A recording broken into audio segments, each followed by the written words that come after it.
오늘 창세기 48장, 49장, 50장 말씀을 보도록 하겠습니다.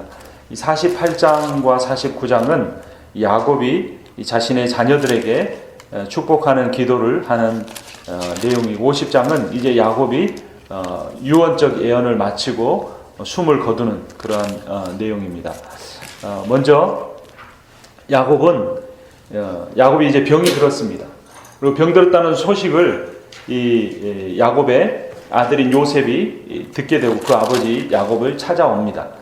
그때 야곱이 이렇게 말합니다. 3절에 보면 요셉에게 이르되 이전에 가나안 땅 루스에서 전능하신 하나님이 내게 나타나사 복을 주시며 내게 이르시되 내가 너로 생육하고 번성하게 하여 내게서 많은 백성이 나게 하고 내가 이 땅을 내 후손에게 주어 영원한 소유가 되게 하리라 하셨느니라. 이 말씀 여러분 어디서 본 것 같습니까? 생육하고 번성하여 많은 백성이 될 것이다. 창세기 1장 28절에 나와 있죠. 창세기 1장 28절을 보면 우리 한번 같이 볼까요?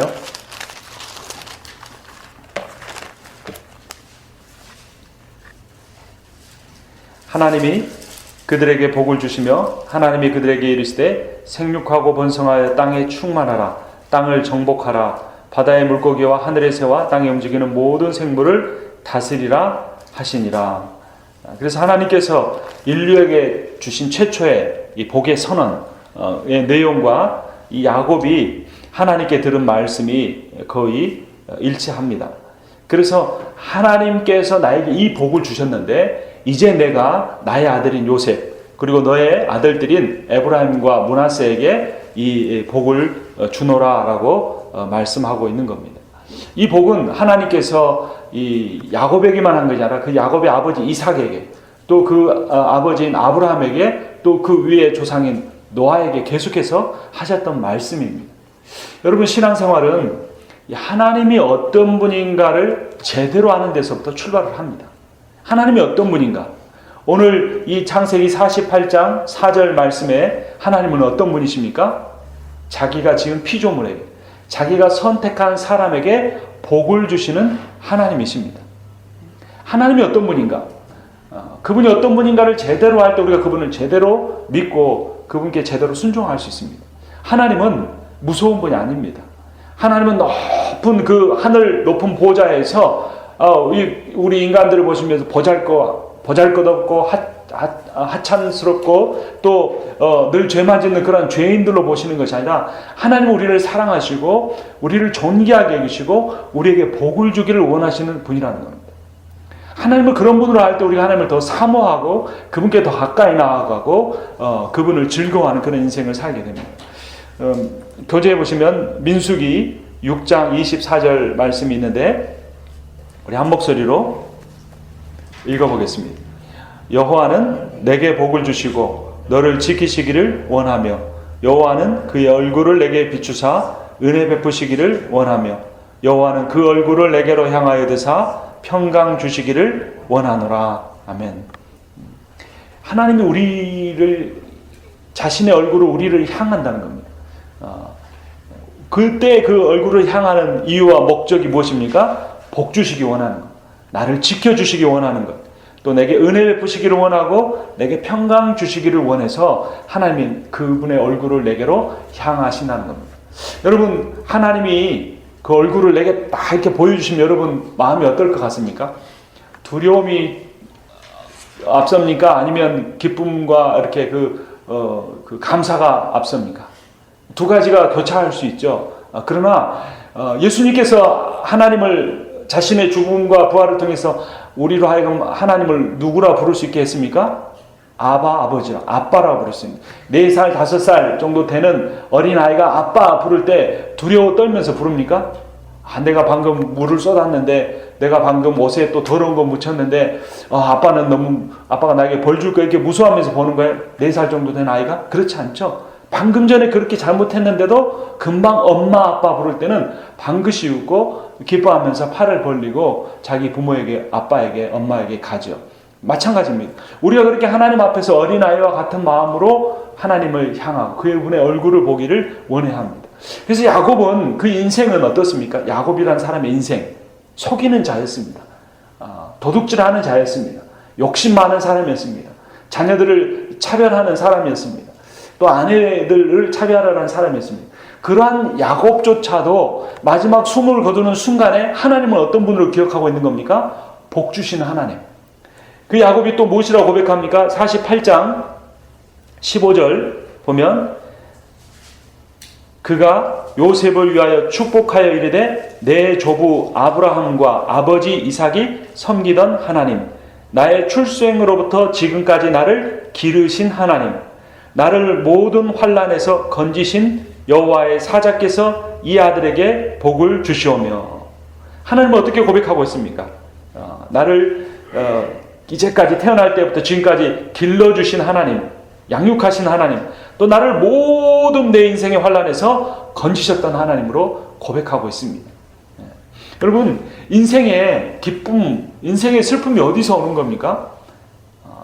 왜 세상 사람들도 제대로 믿음을 갖지 못한 사람들은 이 슬픔과 그 어려움 가운데 살아가는 겁니까? 이런 하나님을 만나지 못했기 때문입니다.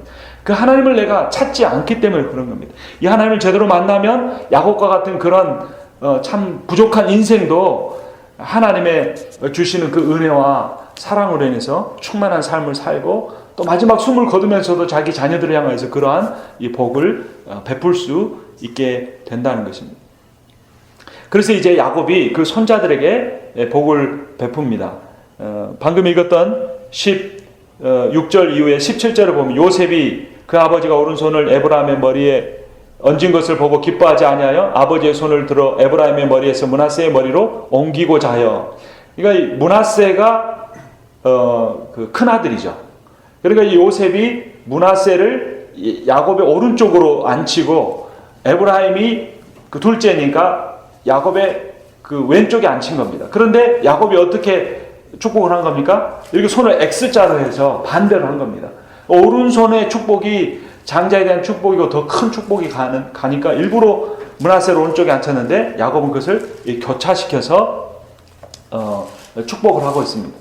그것은 무엇을 나타내냐면 그때 당시의 문화는 누가 제일입니까? 차자가 제일인가요? 장자가 제일인가요? 장자가 제일이죠. 저는 누나 두 분이 있고 남동생이 있는데 저희 누나가 굉장히 똑똑했습니다. 공부도 잘하고. 그래서 뭐 영어 선생님도 되고 또 미국까지 자기가 와서 이렇게 그 정부 지원을 받아서 유학도 한 2, 3년 하고 정부 지원으로 받고 돌아가서 또 교사하고 그러는데 그 누나는 늘 불만이 있었어요. 뭐가 불만이냐면 자기가 첫째인데 셋째인 저한테 어머니가 항상 먼저 이렇게 뭘 이렇게 해주시는 겁니다. 그래서 국을 뜰 때 이렇게 고기도 이렇게 많이 담아가지고 누구한테 제일 먼저 주는 겁니까? 저한테 주는 겁니다. 저희 누나가 그게 미역국이 뭐 많이 먹고 싶어서가 아니라 고기를 먹고 싶어서가 아니라 왜 첫째인 나한테 먼저 안 주느냐라고 하는 겁니다. 그런데 어머니는 왜 그렇게 하는 겁니까? 첫째가 누나가 첫째여도 아들이 최고다, 장자가 최고다 그런 생각이 있기 때문입니다.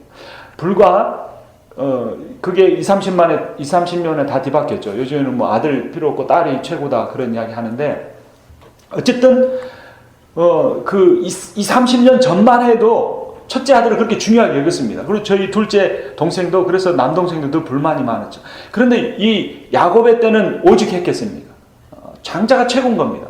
그런데 여러분 봐보십시오. 야곱은 누구에게 먼저 더 오른손에 축복을 주는 겁니까? 장자인 므낫세가 아니고 둘째인 에브라임에게. 그래서 에브라임이 나중에 북이스라엘의 그 중심 지파가 되는 겁니다. 근데 그것만이 아닙니다. 이 야곱 자신도 어떻습니까? 첫째입니까? 둘째입니까? 둘째죠. 첫째는 누구죠? 에서죠. 또 야곱의 아버지 이삭은 첫째입니까? 둘째입니까? 둘째죠. 첫째는 누굽니까? 이스마엘이죠. 한 번도 아니고 3대에 걸쳐서 첫째 아들이 아닌 둘째 아들에게 축복을 하는 겁니다. 이것은 그 당시에 너무나도 당연한 이 문화와 가치관을, 상식을 깨트려버리는 일입니다. 이것이 우리에게 무엇을 교훈해 주는 겁니까? 하나님이 주시는 복은 그 사람이 어떤 자격이 있어서 그 사람이 어떤 조건을 갖추고 있어서 주는 것이 아니라 하나님의 은혜로 임하는 것이다 라는 겁니다. 그 사람이 차자임에도 불구하고 장자가 받아야 할 복을 받게 하시는 하나님, 차자는 그 당시에 무시당하고 별로 존재감도 없는 그 인물이었지만 하나님은 그에게 먼저 장자의 복을 주시는 겁니다. 그러면서 하나님 무엇을 선포하는 겁니까? 내가 주는 복은 너희가 어떤 받을 자격이 있어서 주는 것이 아니라 나의 은혜로 너에게 베푸는 것이다 라고 하는 겁니다. 그래서 야곱이 그 사실을 깨달은 겁니다. 그래서 이 노년에 죽어가면서 이렇게 자기가 몸을 비틀 수는 없으니까 손을 X자로 해서라도 축복을 에브라임에게 먼저 준 것입니다. 우리가 하나님이 사랑의 하나님이라는 거 다 아는데 하나님이 선하신 분이라는 거 성경에서 우리가 읽고 설교도 듣는데 왜 그것이 우리의 가슴에 와닿지 않습니까? 내가 과연 그런 복을 받을 자격이 있는 사람인가? 내가 과연 그런 복을 받을 만한 조건을 갖추고 있는 사람인가? 내가 그런 복을 받을 만한 행동을 한 것이 있는가라고 생각하기 때문에 그렇습니다. 근데 그 생각은 인간적으로는 겸손하지만 그것은 복음에서 온 생각이 아닙니다. 복음이란 받을 자격이 없는 사람을 위하여서 구원을 받을 자격이 없는 사람을 위해서 예수 그리스도께서 십자가에 죽으신 겁니다.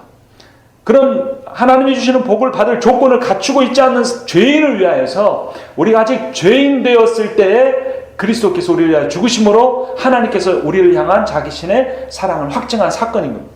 그러니까 복음이죠. 그러니까 기쁜 소식이죠. 내가 헌금하고 내가 어떤 봉사하고 내가 어느 선행도 하고 내가 인격적으로 이만큼 성숙했으니까 난 복을 받을 자격이 있어. 그럼 그게 기쁩니까? 아니죠. 당연한 거죠. 목에 힘을 좀 세우고 그래 내가 좀 이 정도 했으니까 난 복을 받을 자격이 있어 이렇게 하겠죠. 그건 기쁜 소식이 아닙니다. 그 소식 전하려고 땅끝까지 갈 만한 정도의 소식이 아니라는 겁니다. 왜 바울이 그 땅끝까지 로마로 보아하리라는 그런 마음을 가지고 이 소식을 전한 겁니까? 그리스도께서 하나님의 아들인 온 우주의 만물의 왕이신 그리스도께서 이 땅에 오셔서 죽고 부활하심으로 우리의 구원을 이루셨다. 우리가 죄인이지만 이방인이지만 우리가 예수 그리스도를 믿음으로 하나님의 자녀가 되는 복을 얻을 수 있다라는 이 소식이 너무나 기뻐서 그 땅끝까지 이르러 복음을 증거한 증인의 삶을 산 것입니다. 여러분, 그런데 우리의 이렇게 믿음이 약해질 때, 우리의 기도 생활이 약해질 때, 말씀 묵상이 약해질 때 사탄은 우리에게 늘 와서 말합니다. 너가 자격 있는가 한번 생각해봐. 너가 그런 조건을 하나라도 갖추고 있는 거 생각해봐 라고 하면서 우리로 하여금 하나님을 점점 두렵게 하나님과의 관계를 어떤 계산적인 관계로 만들어버리는 겁니다. 그러나 이 야곱의 축복의 모습을 통하여서 우리는 또 한번 복음을 확인합니다. 주님은 내가 자격이 없기 때문에 십자가에 돌아가셨습니다. 주님은 내가 죄인이어서 그 죄값으로 모욕당하고 능욕당하고 고통을 당해야 하기 때문에 내 대신 그 길을 가신 것입니다. 그러니까 내가 인간적으로 겸손해서 그 복음을 아멘으로 받아들이지 못하고 뭔가 조건을 갖추고 자격을 갖추고 뭔가를 한 뒤에 주님 앞에 떳떳하게 나가겠다고 말하면 그 주님의 십자가의 그 헌신과 그 희생을 가치 없게 만들어 버리는 것이 되는 겁니다. 그래서 그 당시에 너무나 당연했던 이 장자 상속을 하지 않고 차자 상속을 한 차자에게 더 큰 복을 야곱을 통하여 하나님께서 내리시고 이삭을 통하여 또 아브라함을 통하여 내리신 이유는 이 신약의 예수 그리스도의 복음을 미리 보여주는 자격과 조건이 없는 사람에게 주어지는 구원이라는 걸 미리 보여주는 사건이라는 겁니다. 또 한 가지는 이 야곱이 이 자기의 자녀들을 한 사람 한 명 한 명을 불러다 놓고 축복을 했다는 겁니다. 이제 그 축복의 내용이 49장 3절을 보면 르우벤아 너는 내 장자요. 5절을 보면 시몬과 레이는 형제요. 8절을 보면 유다야 너는 내 형제. 이렇게 해서 49장 그 부분까지 쭉 해서 12아들들이 다 나옵니다. 그래서 부모의 자녀를 향한 가장 큰 권리이자 의무는 무엇인가? 자녀를 위하여 축복하는 것입니다. 자녀를 위하여 축복 기도를 하는 겁니다. 자녀의 머리 안수를 하면서 자녀 얼굴을 바라보면서 가장 풍성한 사랑과 그 은혜와 긍휼의 모습을 가지고 자녀에게 복을 비는 것이 부모의 권리이자 의무입니다. 에베소서 6장 4절 성경 구절 있죠. 97-2번에 가 함께 읽어보겠습니다. 또 아비들아 너희 자녀를 노엽게 하지 말고 오직 주의 교훈과 훈계로 양육하라. 자녀를 노엽게 하는 것. 왜 자녀를 노엽게 할까요? 이 유대인들은 유럽 사람이 아닙니다. 서양인이 아닙니다. 이스라엘은 동양에 속합니다. 사실은. 외모가 지금은 많이 달라졌고 피가 섞였지만 동양 문화권입니다. 유대는. 그 히브리어도 이 왼쪽에서 오른쪽으로 쓰지 않고 오른쪽에서 왼쪽 쓰는데 한자도 그렇게 쓰죠. 그게 직접적 관련이 있는지는 모르지만 어쨌든 유대인들은 동양적인 심성을 가지고 있는 사람들입니다. 그러니까 굉장히 감정적이죠. 여러분 그 미국 사람들이 자녀 양육하는 거 보면 감정적입니까? 이성적입니까? 굉장히 이성적이죠. 원칙을 딱 정해놓고 원칙을 어기면 거기에 해당하는 퍼니시먼트를 주는데 원칙을 지키면 잘해줍니다. 근데 한국 부모는 어떻게 합니까? 자녀가 잘못했을 때 내가 기분이 안 좋으면 어떻습니까? 너 잘 걸렸다 그래가지고 막 이렇게 쏟아붓죠. 그런데 다시 기분이 좋아지면 어떻습니까? 방금 내가 다 하겠다고 한 거 다 용서해주고 그냥 괜찮아 넘어가는 겁니다. 그러니까 자녀가 내가 인생을 살면서 성공하기 위해서는 원칙이 무엇인가를 살피는 것이 아니라 내 상사나 나보다 힘 있는 사람의 눈치를 보는 것이 성공하는 길이다. 이렇게 부모를 통하여 배우는 것이죠. 그러니까 이 유태인들도 자녀를 노엽게 하는 그런 삶의 모습을 갖고 있었다고 볼 수 있죠. 그것이 아니라 원칙. 그 원칙은 무엇입니까? 주의 교훈과 훈계. 하나님의 말씀 또는 자녀와 부모가 함께 동의해서 맺은 어떤 원칙을 가지고 나아가야죠. 교회도 마찬가지입니다. 교회가 내 기분 따라서 내 어떤 그 영적인 어떤 업앤다운 따라서 하는 것이 아니라 함께 합의한 원칙을 따라서 그 원칙을 중심으로 교회가 옮겨가야죠. 어떤 목회자나 어떤 일부의 사람들의 생각이나 감정에 따라서 가지 않고 함께 세운 원칙을 따라서 가야 한다는 겁니다. 예수님께서 십자가를 지시기 전에 이렇게 말씀하십니다. 누가복음 23장 28절 같이 읽겠습니다. 예루살렘의 딸들아 나를 위하여 울지 말고 너희와 너희 자녀를 위하여 울라. 예수 그리스도께서 십자가에 죽으시는 그 상황 속에서도 예수님은 나를 위하여 울지 말라고 합니다. 너희 자녀를 위하여. 왜냐하면 지금 예수 그리스도께서 죽으심으로 인하여서 한 40년 뒤에 AD 70년에 로마의 티투스 장군에 의해서 예루살렘 성전이 다 불타버리고 이스라엘 나라가 끝장나고 모든 사람들이 다 포로로 끌려가 버리죠. 그러니까 그 다음 세대에 올 그 환난, 그것을 너희들이 두려워하면서 너희 자녀를 위해서 올라, 너희 자녀들이 영적으로 깨어있어서 그런 환난을 당하지 않도록 준비시켜라 라고 하는 겁니다. 세대가 점점점 악해져 갑니다. 미국에서 복음주의 크리스찬의 수가 점점 줄어들어가고 크리스찬의 영향력이 약해져 갑니다. 한국에서는 말할 것도 없습니다. 대학생이 내가 교회 다닌다고 말하면 그 대학생 그 무리에서 왕따를 당한다고 합니다. 야, 요즘에 어떤 시대인데 교회를 가느냐? 교회가 얼마나 고리타분하고 이 시대에 뒤떨어져 있는 곳인데 교회를 가느냐고 그런 말을 듣는다고 합니다. 그래서 우리 교회가 그 다음 세대를 위한 기도, 또 그 다음 세대를 위한 그 또 준비, 그 다음 세대를 위한 교육에 힘을 써야 할 것입니다. 우리를 위해서가 아니라 다음 세대를 위해서 그렇게 기도하고 야곱처럼 한 아들을 위해 축복했던 야곱처럼 우리 주일학교 학생들을 서로가 나의 자녀처럼 여기고 하나를 위해서 기도하고 그들이 정말 이 어두워져가는 복음의 빛이 어두워져가는 미국 사회의 리더가 될 수 있도록 준비시키는 겁니다. 점점점 미국에서 백인의 비율이 줄어들고 있습니다. 히스패닉 수가 늘어나고 아시아의 수가 늘어납니다. 그러니까 우리 자녀들 세대에는 분명히 꼭 백인이 아니더라도 미국의 대통령도 나올 수 있고 상원 의원도 나올 수 있고 대법관도 나올 수 있습니다. 여러분 미국에서 왜 동성애가 합법화되고 미국이 그래도 크리스찬 문화에 세워졌는데 왜 동성애가 합법화되고 또 이제 그 지난주에 우리 김장모 목사님 그 설교하신 내용대로 공적인 자리에서 기독교만이 예수 그리스도만이 유일한 그 구원이다, 구원의 길이다라고 말하면 처벌받게 되는 그런 법안이 상정 중인 줄 아십니까? 기독교인들이 교회 그러면서 다음 세대를 준비시키지 않았기 때문입니다. 동성애자들은 그 하버드대 가고 예일대 가는 최고의 지성인들에게 엄청난 돈을 투자했습니다. 또 무신론자들이 과거 40-50년 전에 미국에서 소수자들이었어요. 핍박받는 자들이었어요. 그런데 그들이 예술인, 그 어떤 정치인, 종교인까지라도 신학하는 사람들에게까지도 그 모든 돈을 투자해서 그 아이들이 그 공부를 잘할 수 있도록 다 그 투자를 한 겁니다. 그러나 30-40년이 지나니까 그 아이들이 그 무신론자들과 동성애자들의 그 지원을 받고 사랑을 받아서 철학을 하고 종교를 하고 정치를 배우고 경제를 해서 그 아이들이 미국의 그 대법관이 되고 또 정치가가 되고 철학자가 돼서 모든 기독교의 가치를 부인하고 반기독교적인 그런 것들을 세워가고 있는 겁니다. 교회 건물을 세울 때 그 사람들은 사람을 세웠습니다. 이제 교회가 어떻게 합니까? 사람을 세워야 합니다. 보이는 건물이 아니고 사람만 많이 모으는 것이 아니고 정말로 그 다음 세대의 리더를 세우는 일에 우리가 힘써야 되고, 그런 것은 재정적인 지원뿐만 아니라 자녀를 위해서 눈물을 흘리는, 정말로 마음 아파하는, 정말로 하나님의 그 복음의 빛이 다음 세대에 꺼지지 않도록 눈물로써 기도하는 그러한 일들이 함께 병행이 돼야 하는 겁니다. 또 한 가지 이 야곱의 기도를 통해서 우리가 배울 수 있는 것은, 그리스도인은 복을 구하는 사람이 아니라 복을 나누어 주는 사람이라는 겁니다.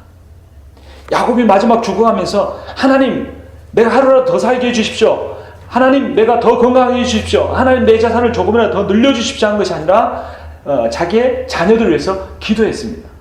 그 기도는 누구로부터 흘러오는 것이냐면 아브라함으로부터 흘러오는 겁니다. 창세기 12장 2절에 하나님이 아브라함을 부르시고 뭐라고 하셨습니까? 내가 너에게 복을 주고 내 이름을 창대케 하고 내가 너희 자손을 번성하게 하고 내가 그 땅을 주리라. 거기서 끝난 것이 아니라 12장 2절에서 무엇이라고 합니까? 내가 너를 복이 되게 할 것이다.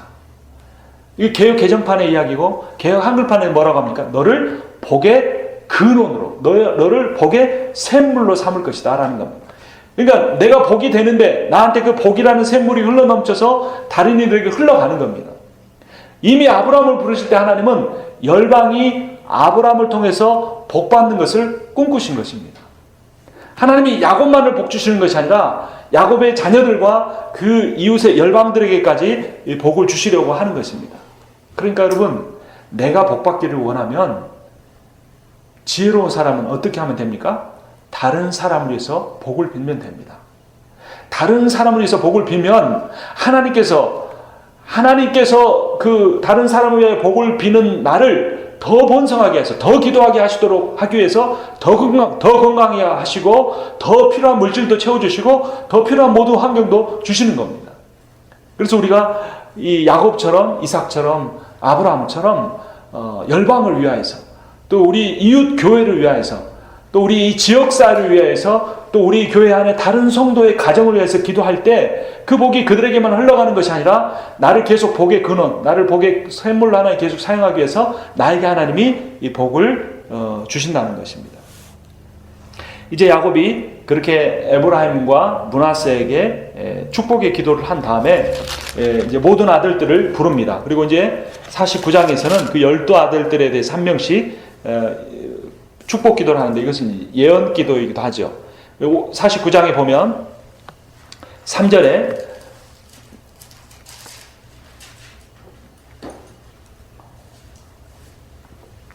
루벤아 너는 내 장자요 내 능력이요 내 기력의 시작이라. 위풍이 월등하고 권능이 탁월하다마는 물의 끓음 같았은즉 너는 탁월하지 못하리니 내가 아버지의 침상에 올라 더럽혔음이로다. 그가 내 침상에 올랐었도다. 루벤이 그 자기의 서모였던 빌하, 그러니까 자기 아버지 야곱의 첩이었던 빌하와 통관했죠. 그로 말미암아서 루벤이 장자였고, 장자였을 뿐만 아니라 모든 능력을 갖추고 있는 사람이었지만 그 장자의 그 복을 받지 못합니다.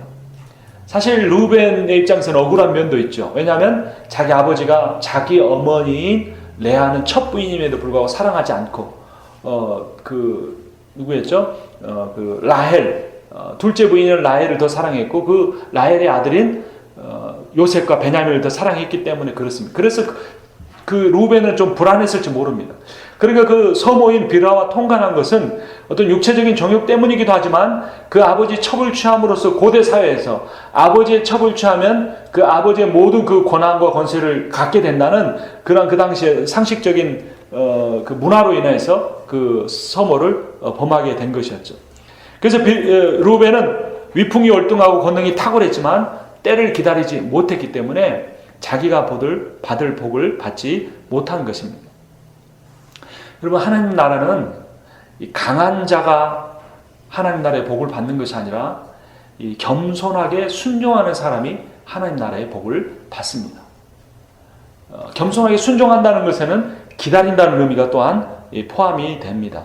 베드로전서 98-1번에 베드로전서 5장 6절 같이 읽어보겠습니다. 그러므로 하나님의 능하신 손 아래에서 겸손하라. 때가 되면 너희를 높이시리라. 아멘. 겸손하라는 겁니다. 겸손하는데 그 겸손의 기준이 무엇입니까? 바로 앞에 표현 손 아래서. 누구의 손 아래서? 하나님의 능하신 손 아래서 겸손하라. 세상에 교만한 사람들이 가득합니다. 근데 그 사람보다는 더 겸손하면 되겠지가 아니라 누구 앞에 섭니까? 하나님 앞에서 겸손하라는 겁니다. 나를 구원하시기 위해 모든 것을 내어주신 그 하나님 앞에서는 우리가 겸손할 수밖에 없습니다. 그 하늘의 보좌를 버리고 이 땅에 마구간에 태어나신, 목수의 아들로 태어나신, 죄인과 세리들과 함께 사셨던 그 예수 그리스도 앞에서는 우리가 우리의 현재의 모습으로는 겸손하다고 말하기가 어려운 것입니다. 그래서 우리가 하나님 앞에서 겸손해야 합니다. 그리고 그렇게 겸손하면 어떻게 한다고 합니까? 때가 되면 너희를 높이시리라 라고 하나님이 약속해 주십니다. 근데 문제는 이 때가 언제인지를 우리가 모른다는 거죠. 기다릴 만큼 기다렸는데 이제는 지쳐가는데 이제는 너무 힘든데 어떻게 더 기다려야 하는가? 얼마만큼 더 참아야 하는가? 얼마만큼 더 겸손해야 하는가? 그 답은 어디에 있습니까? 예수 그리스도의 십자가에 있습니다. 우리가 십자가하고 기독교의 상징은 십자가라고 하고 그 십자가를 앞에 달아놓기를 원하는데 사실은 그 십자가 앞에 설 때마다 우리가 예수 그리스도처럼 겸손해야 한다는 사실은 그렇게 강조하지 못하는 것이 저의 모습이고 우리의 모습일 수 있습니다. 루벤이 그렇게 조건을 갖추고 있었음에도 불구하고 그는 겸손하지 못했기 때문에 쓰임받지 못했습니다. 그러나 유다는 그 조건은 갖추고 있지 못했지만 루벤보다 훨씬 더 못했지만 그는 겸손했기 때문에 동생 요셉을 살리기 위해서 노력했기 때문에 그 마지막 남은 아들 베냐민을 살리기 위해서 자기를 대신 감옥에 가두어달라고 하는 그런 모습을 보였기 때문에 결국 유다가 남유다의 대표적인 지파가 되고 다윗 왕과 예수 그리스도의 지파가 될 수 있었던 겁니다. 여러분 사람을 보지 마십시오. 사람 앞에 서면 겸손해질 수가 없습니다. 왜냐하면 그 사람이 악한 것에 비해서 나는 훨씬 덜 악했기 때문에. 그래서 성경은 말합니다. 사람이 너의 기준이 아니라 예수 그리스도와 그분의 십자가가 기준이고 그렇게 하나님 앞에 서서 하나님의 능하신 손 아래서 겸손하라라고 명령하십니다. 두 번째 나오는 아들들은 시므온과 레위입니다. 첫째 아들 르우벤이 쓰임받지 못했으니까 그 다음 순위는 누굽니까? 시므온. 그 다음은 레위입니다. 근데 이 두 사람도 쓰임받지 못했습니다. 그 내용을 한번 보죠. 5절, 49장 5절. 시몬과 레위는 형제여 그들의 칼은 폭력의 도구로다. 내 호나 그들의 모의에 상관하지 말지어다. 내 영광아 그들의 집회에 참여하지 말지어다. 그들이 그들의 분노대로 사람을 죽이고 그들의 혈기대로 소의 발목 힘줄을 끊었음이로다.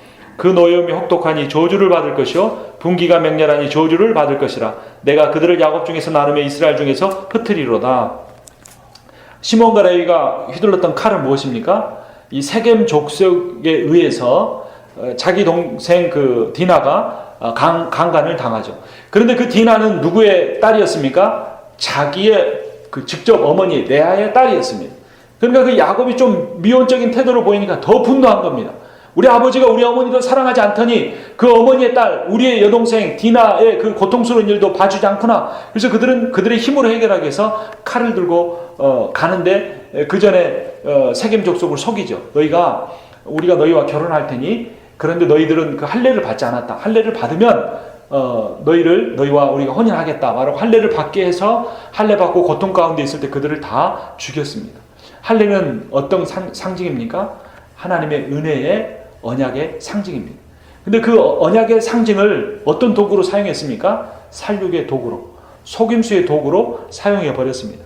그래서 다른 어떤 아들에게도 야곱은 저주라는 말을 사용하지 않았습니다. 그런데 이 시몬과 레위에 대해서 그 일에 가장 앞장섰던 시몬과 레위에 대해서는 저주라는 표현을 두 번씩이나 사용을 하고 있습니다. 그런데 하나님의 은혜가 여기서 또 임합니다. 시몬 지파는 만약에 이 저주를 그대로 받으면 다 완전히 멸망하고 없어져 버려야 합니다. 그런데 하나님께서 시몬 지파를 나중에 살려주시고 유다 지파와 하나가 되게 해주십니다. 여러분 한번 뒷페이지를 보시면 이제 지도가 있는데요. 이스라엘 백성들이 가나안 땅에 들어가서 이제 땅을 분배를 받았습니다. 그때 분배를 받았는데 제일 왼쪽 아래에 보시면 유다 지파 밑에 어떤 지파가 기록이 됐습니까? 시몬 지파죠. 근데 그 경계선이 없지요. 유다와 시몬은 한 지파가 돼서 하나의 땅을 분배받았습니다. 하나님이 시몬을 완전히 멸망시키지 아니하시고 그들을 유다 지파의 그늘 가운데 두심으로 그들의 지파를 유지시켜 주신 것입니다. 뿐만 아니라 레위인은 어떻게 됩니까? 7절에 보면 49장 7절을 보면 끝부분에 그들을 야곱 중에서 나누며 이스라엘 중에서 뭐하리로다? 흩으리로다 그랬습니다. 흩으리로다. 그러니까 완전히 흩어진다는 것은 없어진다는 의미죠. 근데 사실은 하나님이 이것이 저주의 말이었는데 야곱이 한 저주의 말인데 이것을 축복으로 바꾼 것이 뭐냐면 레위 지파가 땅을 분배받지 않고 어떻게 됩니까? 여기 뒤에 지도에 나오는 여러 지파마다 있는 도피성 그러니까 한 지파에 4개 정도씩 해서 48개의 도피성을 짓고 그 도피성은 어떤 것이냐면 죄 지은 사람이 자기가 의도하지 않았는데 일부러 살인하지 않는데 실수로 사람을 죽이고 보복당하지 않도록 피하는 성이 도피성입니다. 근데 그 도피성에는 레위인이 있어서 그 제사장이 있어서 그 제사장이 죽을 때까지만 부지 중에 살인한 자가 숨어 있으면 제사장이 죽고 나면 자기의 모든 죄를 면제받아서 목숨을 유지하게 됩니다. 근데 그 48개의 도피성에 레위인들이 다 흩어져서 살게 된 것입니다. 사실 이 흩어진다는 것은 심판의 말씀이었습니다. 근데 하나님께서는 그것을 축복의 말로 바꾸어서 레위인들이 12지파의 제사장이 되어서 이 도피성에 흩어져서 제사장의 역할을 감당할 수 있도록 해 주신 것입니다. 여러분 사실 우리가 받아야 할 것은 형벌입니다. 사실 우리가 받아야 할 것은 저주입니다. 제가 목회자인데 목회자답지 못한 모습으로 인하여 받을 심판과 저주를 제가 다 받는다면 오늘도 이 강단에서 하나님의 말씀을 증거할 수 없을 것입니다. 제가 때로는 남편으로서 때로는 아버지로서 때로는 자녀로서 한 사람이 그리스도인으로 잘못한 그런 여러 가지 일들에 대한 그 결과는 형벌이고 심판입니다. 근데 하나님은 어떻게 하셨습니까? 거기 98-1번에 나번 시편 103편 10절 말씀 같이 읽습니다. 우리의 죄를 따라 우리를 처벌하지는 아니하시며 우리의 죄악을 따라 우리에게 그대로 갚지는 아니하셨으니 이것이 은혜입니다. 하나님의 사랑입니다. 그 이어서 이사야서 53장 5절 그러면 그 처벌과 그 형벌은 누가 어떻게 받았는지 같이 읽습니다. 그가 찔림은 우리의 허물 때문이요 그가 상함은 우리의 죄악 때문이라. 그가 징계를 받음으로 우리는 평화를 누리고 그가 채찍에 맞음으로 우리는 나음을 받았도다. 하나님 우리를 처벌하지 않으실 뿐만 아니라 죄악을 갚지 않으실 뿐만 아니라 거기서 끝나는 것이 아니라 우리에게 평화를 주시고 우리에게 나음을 주셨다는 것입니다. 여러분 우리가 살다 보면 늘 느끼는 건 뭡니까? 내가 왜 이렇게 연약할까? 때로는 내가 왜 이렇게 악할까? 라는 생각이죠. 사탄은 자꾸 그런 마음을 우리의 죄책감으로 연결을 합니다.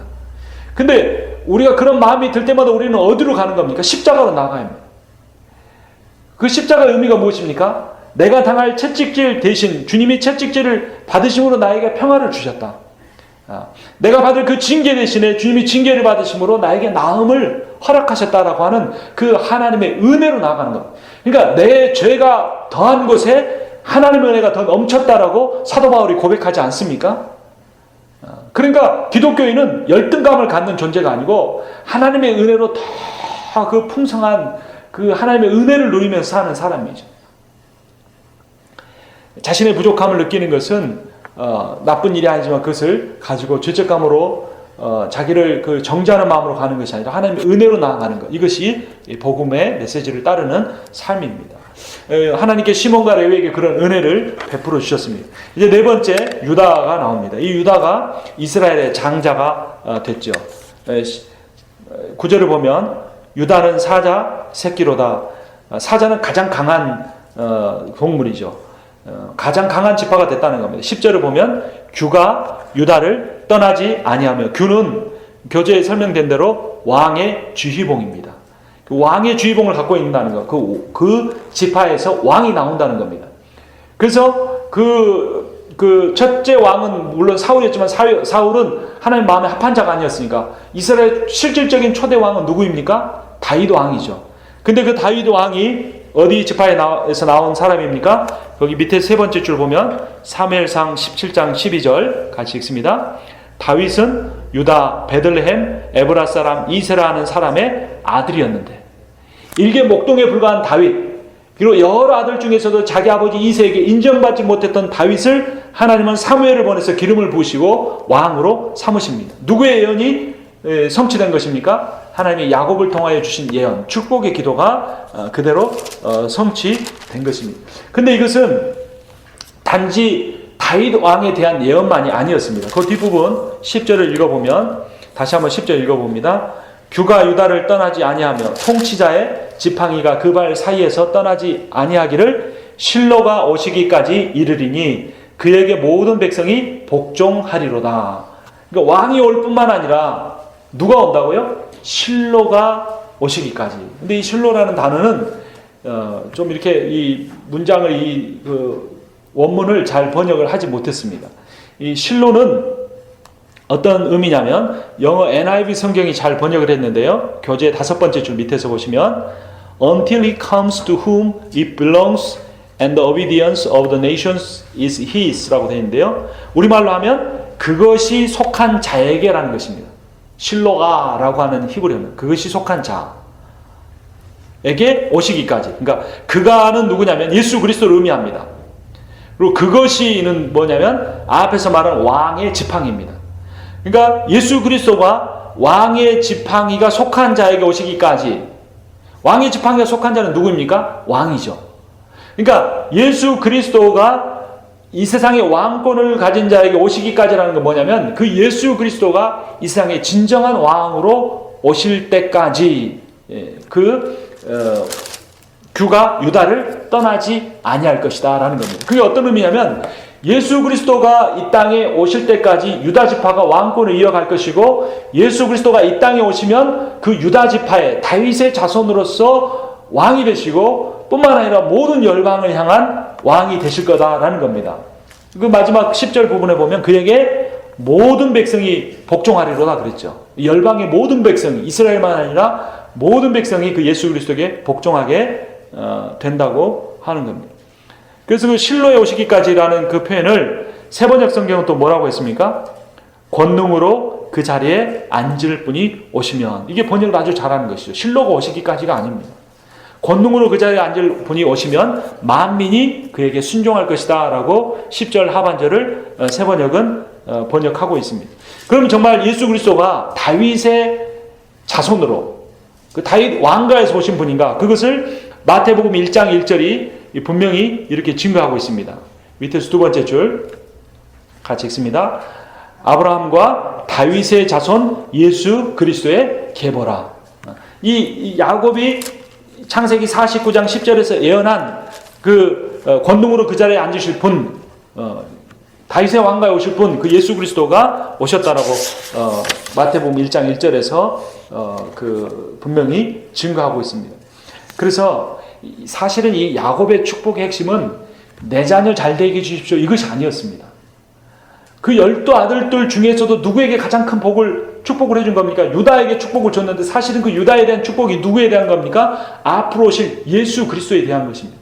예수 그리스도가 하나님의 왕권을 들고 와서 모든 사람이 하나님의 왕권에 굴복하게 하신 겁니다. 즉 하나님의 나라를 완성하게 이 땅에 오신 겁니다. 그래서 야곱은 사실 하나님 나라를 향하여서 축복하고 예언한 것입니다.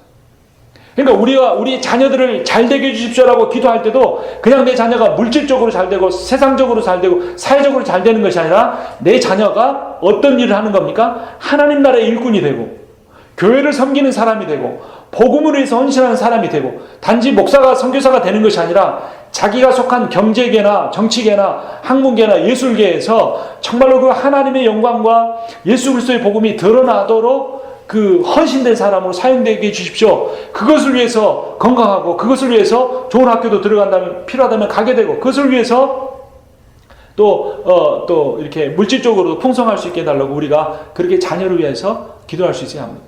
단지 그 높은 지위나 어떤 그 대단한 업적이 아니라 내 작은 세상에서 아주 작아 보이는 그 일에도 성실하게 살면 성실한 그리스도인의 모습을 통하여 사람들은 반드시 감동받게 되어 있습니다. 그리고 그의 삶을 통하여 증거되는 예수 그리스도를 그들이 믿게 되는 것입니다. 그래서 다음 페이지 보시면 그리스도인은 내 가정, 내 교회만 아니라 열방을 품는 사람들입니다. 어렸을 때부터 우리 자녀에게 그것을 가르쳐줘야 하고 정말 이 시대에 비전이 없이 살아가는 우리 자녀들, 그 자녀들에게 정말 너가 어떤 일을 하든지 그것이 큰 일이든 작은 일이든 대단한 일이든 아주 그 소박해 보이는 일이든 그것에 네가 최선을 다하고 하나님 영광을 위해 살 때 하나님 너를 분명히 사용하실 것이다. 너와 평생토록 함께할 것이다 라는 그런 이 야곱의 기도의 축복을 우리가 자녀들에게 해줄 수 있어야 합니다. 그 다음에는 이제 요셉에 대한 복인데요. 요셉은 22절부터 26절까지 등장합니다. 49장 요셉은 무성한 가지 곧 샘 곁에 무성한 가지라 그 가지가 담을 넘었도다. 활 쏘는 자가 그를 학대하며 적개심을 가지고 그를 쏘았으나 요셉의 활은 도리어 굳세며 그의 팔은 힘이 있으니 이는 야곱의 전능자 이스라엘의 반석인 목자의 손을 힘입음이라. 이 야곱이 요셉에게 해준 축복이 그 요셉의 축복인가요? 야곱의 축복인가요? 그 복음성으로 만들어졌죠. 제 가사를 적어놨죠.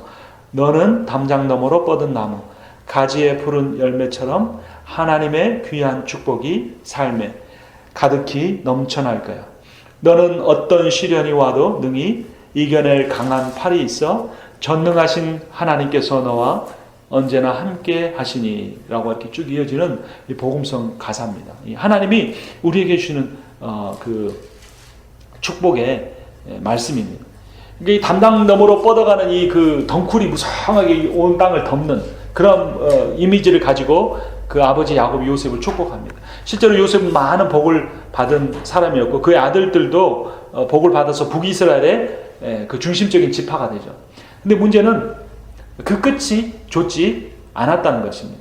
요셉의 우월성은 그로 하여금 교만하게 하고 그의 아들들을 교만하게 해서 결국에 나중에 요셉의 아들인 에브라임이 이룬 지파가 그 유다 지파와 분리가 돼서 북이스라엘을 형성하죠. 그리고 그 북이스라엘이 온갖 우상 숭배와 불의를 행하다가 결국 BC 예수님 오시기 이제 722년에 그 아수르에서 멸망을 당하고 맙니다.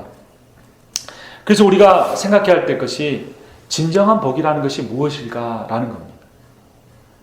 진정한 복이라는 것이 외형적인 번영일까? 정말 그것이 그리스도인들이 목숨을 다하고 온 힘을 다해서 구해야 할 것인가? 아니면 내면의 평안과 안식일까? 여러분 어떻게 생각하십니까? 진정한 복이 무엇인 것 같습니까? 외형적 번영일까요? 내면의 평안과 안식일까요? 복에는 물론 이 양면성이 다 있습니다. 우리가 물질적으로도 풍족하고 외형적으로도 잘되고 건강하는 면도 있고 또 다른 면에는 마음이 평안하고 안식을 누리는 그러한 삶도 있습니다. 근데 이 양면성이 있지만 우리가 이 양면성 중에 때로는 하나를 택해야 한다면 이 후자를 택해야 합니다. 마음의 평안과 안식. 이것이 더 중요하고 가치가 있는 것이죠. 우리가 그 머리로 나옵니다. 그런데 저 자신도 선택의 기로에 서면 그 내면적인 평안과 안식을 선택하기보다는 외형적인 번영을 택하여 버릴 때가 참 많습니다. 제 육체의 소욕을 따라 선택해버리고 후회할 때가 참 많습니다. 그렇기 때문에 우리가 기도해야 합니다. 주님, 주님이 원하신다면 이 두 가지를 다 저에게 주시기를 소망합니다. 그러나 제 인생 중에 두 가지, 한 가지, 둘 중에 하나밖에 선택할 수 없다면 하나님 외형적인 번영이 아니라 제 마음의 평안과 안식을 누리며 살 수 있도록 도와주시옵소서.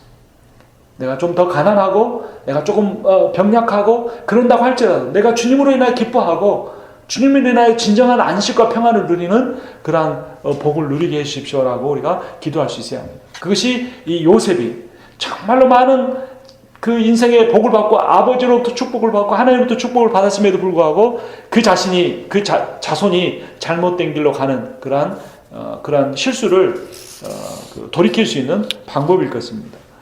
마태복음 5장 3절 99번 바로 위에 있는 성경 구절 같이 읽겠습니다. 심령이 가난한 자는 복이 있나니 천국이 그들의 것이며. 아멘. 제가 요즘에 식사를 적게 하려고 애를 씁니다. 아침에는 콤프렉에 우유 조금 먹고 점심은 배부르게 먹지만 저녁도 한 5시 반 전에 먹는데 아주 조금만 먹으려고 합니다. 아마 제 아내가 놀라고 있을 겁니다. 전에는 수요예배 끝나고도 가면은 막 라면 끓여 먹고 먹지 말라고 이렇게 얼굴 붓는다고 해도 먹고 그랬었는데 안 먹고 있습니다. 왜냐면 지금 제가 항상 68kg를 유지했었는데 72kg, 뭐 157파운드도 가고 계속 넘어가서 이제 안 되겠다.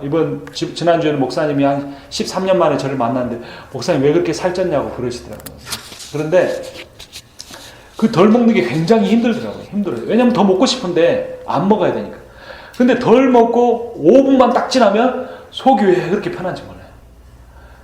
내가 내 욕심들을 다 먹고 나면 그 먹는 순간 행복해요. 먹는 즐거움이 얼마나 큽니까? 근데 배부르게 먹고 나면 그 다음에는 굉장히 힘들고 나중에 이렇게 계속 쌓이면 결국 나오는 건 배밖에 없고 몸무게만 늘어나죠. 근데 절제하면서 덜 먹으니까 그 당시에는 힘든데 나중에는 속이 굉장히 편합니다.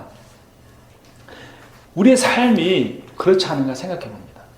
더 많이 갖는 순간 행복해지고 행복한 마음이 들지요. 내가 나보다 무엇인가 더 잘할 때 우월감도 느끼죠. 근데 그 끝은 항상 무엇인가 내 안에 그 근본적인 것은 채워지지 않는 그런 부족함을 우리가 느끼며 살아갑니다. 그러나 우리가 덜 갖고 덜 인정받고 그런 상황 가운데서도 정말로 주님을 바라고 주님 사랑합니다. 주님 저를 불쌍히 여겨주십시오. 주님 제가 순종하겠습니다. 이런 기도를 하면서 주님과의 관계 속에서 내 마음을 비울 때, 내 마음을 가난하게 해갈 때 그 전에 내가 많은 것을 누림으로써 얻음으로써 누렸던 기쁨보다 훨씬 더 큰 기쁨, 또 변하지 않는 그런 기쁨을 삶에서 조금씩 우리가 더 누려갈 수 있다는 것이죠. 이제 야곱의 예언은 다른 자녀들을 향하여서 이어집니다. 중요한 자녀들을 언급한 뒤에 이제 그 다음에 스불론이 처음에 나옵니다. 13절을 보면 스불론은 해변에 거주하리니 그곳은 배 매는 해변이라 그의 경계가 시돈까지 리로다. 그 스불론은 거기 지도에 보시면 지중해라고 써 있죠. 바다에 바로 오른편에 아셀이 있고 그 밑에 쪽에 보시면 스불론이라고 되어 있습니다. 보이시죠? 스불론 해변 경계에 있어서 해상 무역에 또 나섰던 지파입니다. 두 번째 지파는 이사갈입니다. 스불론 바로 오른쪽에 있는 지파죠. 기름진 땅이 있었습니다. 그런데 그 기름진 땅으로 인해 안락한 삶을 살았고 게을러졌습니다. 그래서 나중에 압제자에게 굴복당하는 그런 지파가 됩니다. 근데 그에 반해서 유다 지파는 그 밑으로 쭉 내려오시면 아까 시므온과 유다 큰 덩어리가 있죠. 사해 왼쪽에. 근데 이거는 그냥 평면으로 있어서 잘 안 보이지만 실제로 보면은 산악 지방입니다. 여기 굉장히 척박한 땅이죠. 땅만 넓었지 기름진 땅이 아닙니다. 그런데 이사갈은 어떤 풍요로운 땅을 받았는데 안락한 사람에 게을러져서 압제자에게 굴복했지만 유다는 산지에 살면서 그 유다에 속한 갈렙이 내게 이 산지를 주소서 말하고 그 산지를 정복했지 않습니까? 그래서 그 척박한 땅에 살면서 더 강해졌고 그들은 그 고난 속에서 그 적들을 다 이렇게 물리치는 그 승리의 지파가 됩니다. 그래서 정말 우리의 삶에서도 중요한 것은 환경보다는 믿음이다라는 겁니다. 우리의 환경이 좋아지면 행복해질 거라고 생각하지만 그렇지 않습니다. 환경이 좀 어려워도 그것이 결코 하나님이 나를 사랑하지 않는 증거가 아닙니다. 하나님이 그 척박한 산지 유다 지파를 두게 하시고 그 유다 지파에서 다윗 왕과 예수 그리스도가 오게 하신 것처럼 내 인생에 산지를 주시고 내 인생에 고난을 주시지만 그 고난과 산지를 통해서 결국은 하나님은 나를 강하게 하시고 하나님만 붙드시는 사람으로 만들어서 하나님의 나라를 성취하는 일꾼으로 사용하시기 위함이라는 겁니다. 그래서 환경보다 중요한 것은 믿음입니다. 고난을 통해서 우리가 믿음을 갖는다면 우리는 일부러라도 어려운 환경을 선택해야 합니다. 이 단지파는 바로 유다 위쪽에 보면 왼편에 단지파가 있죠. 여기는 아주 작은 지파였지만 용맹스러웠습니다. 그 단지파에서 삼손이 나왔죠.